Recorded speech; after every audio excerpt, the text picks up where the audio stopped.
Bonjour à toutes et à tous, c'est Laurent des Joyeux Gribouilleurs. Bienvenue sur cette chaîne YouTube et plus particulièrement dans ce défi vidéo pendant lequel je vous explique pas à pas comment construire une planche de sketchnote, c'est-à-dire une planche qui mêle des visuels et des textes courts pour plus d'impact dans votre communication et dans votre présentation. Donc si vous voulez apprendre à faire des planches originales et efficaces pour vos présentations ou pour votre communication, vous êtes au bon endroit. Donc n'hésitez pas à vous abonner pour ne louper aucune des vidéos. C'est parti! Dans les vidéos précédentes, nous avions vu comment concevoir le brouillon de votre planche de sketchnote et le mettre au propre. Et nous sommes rentrés dans la vidéo précédente, dans la phase de présentation, qui comportera 4 vidéos également.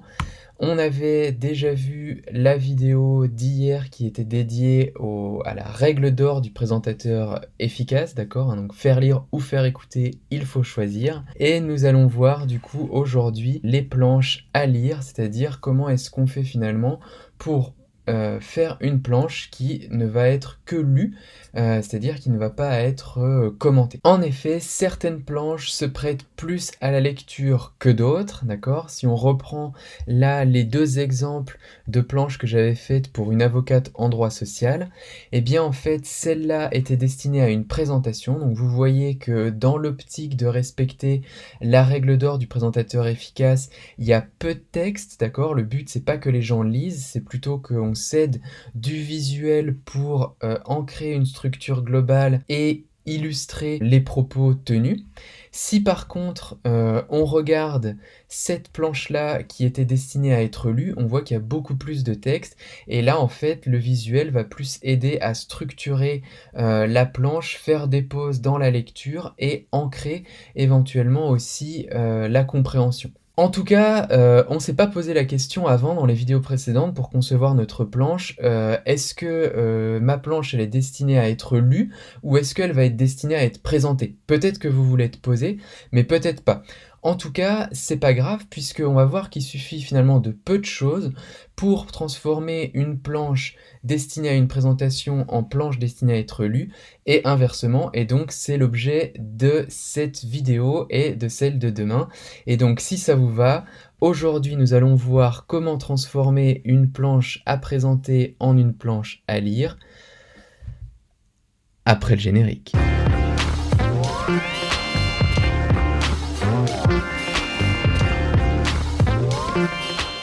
Alors, comment passer simplement d'une planche à présenter en une planche à lire? Eh bien, j'espère que vous avez faim puisque je vais vous demander de penser au sandwich, d'accord? Le sandwich, ça nous permet de manger un plat sans avoir besoin de couverts ou d'assiettes, et ben ça va être la même chose.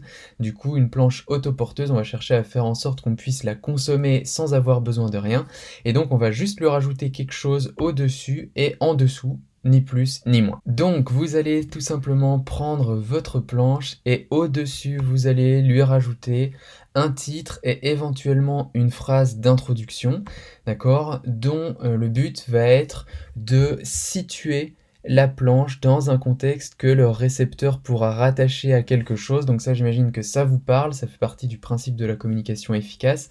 En fait, tout simplement, ce qu'on met au-dessus, c'est vraiment qu'est-ce qui permet au récepteur, au lecteur de la planche de se dire « Ok, ça va être quelque chose de juridique, ça va parler de ça, je ne sais pas ce dont il s'agit, mais déjà, je sais qu'on pose des termes, on pose un contexte, et donc ça va m'aider ensuite à comprendre le reste. » Ensuite, vous mettez ce qu'il y a en dessous et ce qu'il y a en dessous, ça va être une forme de conclusion, c'est-à-dire que vous allez potentiellement, grâce à ça, pouvoir insister soit sur le cœur du message que vous voulez faire passer, d'accord? Soit concrétiser votre intention, sachant que si par exemple vous faites un cours sur le droit social, eh bien en fait votre intention c'est pas forcément de faire en sorte que les gens vous contactent, vous posent des questions ou autre, ça va être tout simplement de bien faire retenir à vos étudiants en quoi consiste le travail d'un avocat en droit social.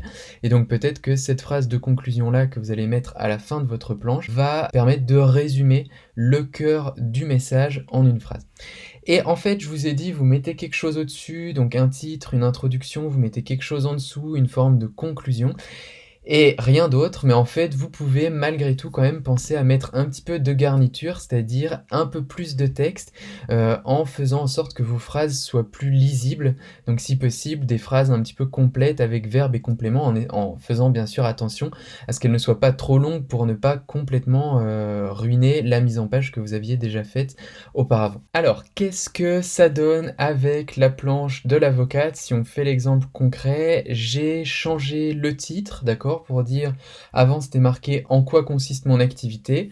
Là, j'ai dit en quoi consiste mon activité d'avocate en droit social, ou on pourrait même se dire en quoi consiste l'activité d'une avocate en droit social si on veut être encore plus générique. Ensuite, je rajouterai un petit texte pour expliquer grosso modo le contexte et de quoi la planche va parler. Donc là, j'ai mis une avocate sociale accompagne les entreprises ou les salariés dans les problématiques liées à leur contrat de travail. Donc là, ça me permet de poser le fait que le contrat de travail va être un petit peu central dans tout ça. Et ensuite, j'interviens à toutes les étapes de la vie du contrat pour protéger mes clients face à un risque de rupture de contrat litigieuse. Et donc, ça permet aussi de poser le cœur du message qu'il faudra comprendre. Ensuite, donc, j'ai pas changé le reste, puisqu'on voit les différentes étapes de la vie du contrat, donc conclusion du contrat. Là, je pense qu'il n'y a pas besoin d'explication pour que les lecteurs comprennent qu'en rose, on trouve ici ce que peut faire l'avocate en droit social à cette étape-là, enfin à ces différentes étapes. Là, par contre, pour cette partie-là, je me suis dit, si je mets pas de texte, ça va être un petit peu difficile à comprendre. Donc, j'ai rajouté un petit espace de texte en disant, mes clients sont aujourd'hui à 90% des entreprises, mes clients salariés sont essentiellement des cadres, et là, ensuite, on comprend 90% d'entreprises, 10% de salariés, c'est des cadres, donc il n'y a pas forcément besoin d'en dire plus. La carte de la France, là, en fait, c'est vrai que j'ai pas dit, on aurait pu rajouter un petit point pour dire, mon activité s'exerce partout en France.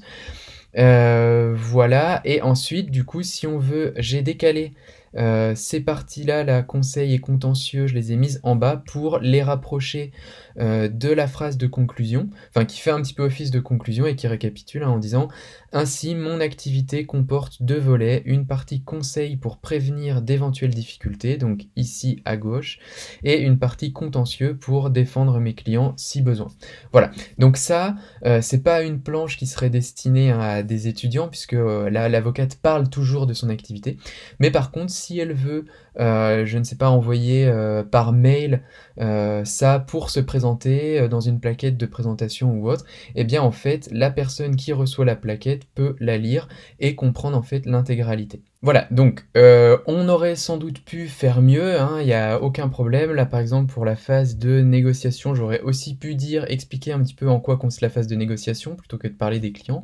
Mais bon, bref, peu importe. En tout cas, ce que je voulais vous montrer, c'est que finalement il suffit de peu de modifications pour réussir à transformer une slide qu'on avait destinée à une présentation dans un premier temps, la transformer en une slide qu'on pourra lire. Et pour faire ça, il suffit de penser, comme je vous disais, à la méthode du sandwich, où on rajoute quelque chose en haut pour situer dans le contexte et quelque chose en bas pour ancrer le message clé ou l'intention. Et ça vous permet comme ça assez rapidement de passer d'un type de planche à un autre. Donc gardez ça en tête, hein, à chaque fois que vous voulez faire une planche autoporteuse, c'est-à-dire qui va être destinée qu'à la lecture seule, donc par exemple pour vos sites internet, pour vos plaquettes, pour les réseaux sociaux, etc.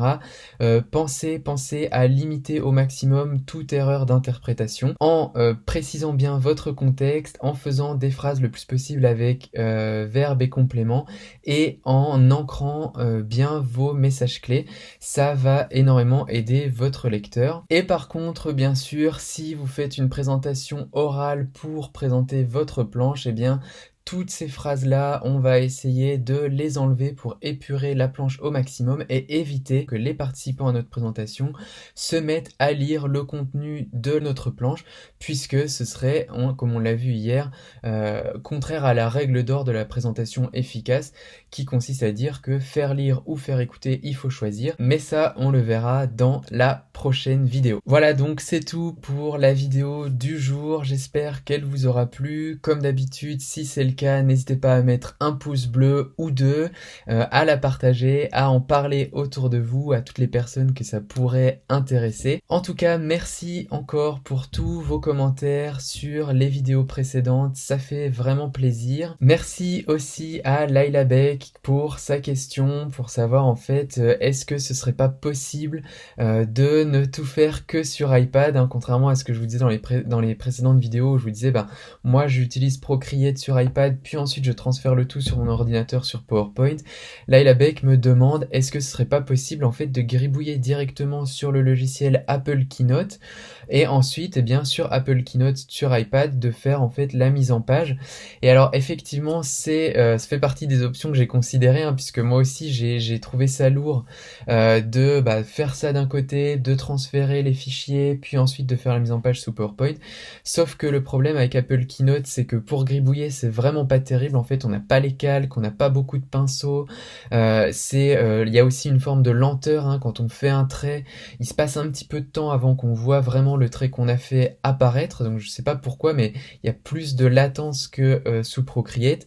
En tout cas, du coup, c'est compliqué. Après, même si jamais on se dit qu'on fait ça quand même, pour faire tous les textes, si on n'a pas de clavier avec son iPad, en fait, c'est compliqué. Ça prend du temps. En plus, si on veut bouger les éléments, toujours pareil, si on n'a pas de souris, c'est compliqué. Donc voilà, du coup, malheureusement, en fait, en tout cas aujourd'hui pour moi, avec l'iPad que j'ai, c'est pas intéressant pour moi de faire comme ça. Par contre, je sais que les nouveaux iPads prennent en charge clavier, souris et stylet, et donc peut-être que on pourra au moins faire les gribouilles sous Procreate, et ensuite les importer sous Apple Keynote et tout faire au propre avec la souris et avec le clavier, les textes, réagencer, etc. Donc affaire à suivre, en tout cas aujourd'hui malheureusement c'est pas quelque chose qui est hyper ergonomique. En attendant, il ne me reste plus qu'à vous souhaiter une bonne soirée et à vous dire à la prochaine, ciao!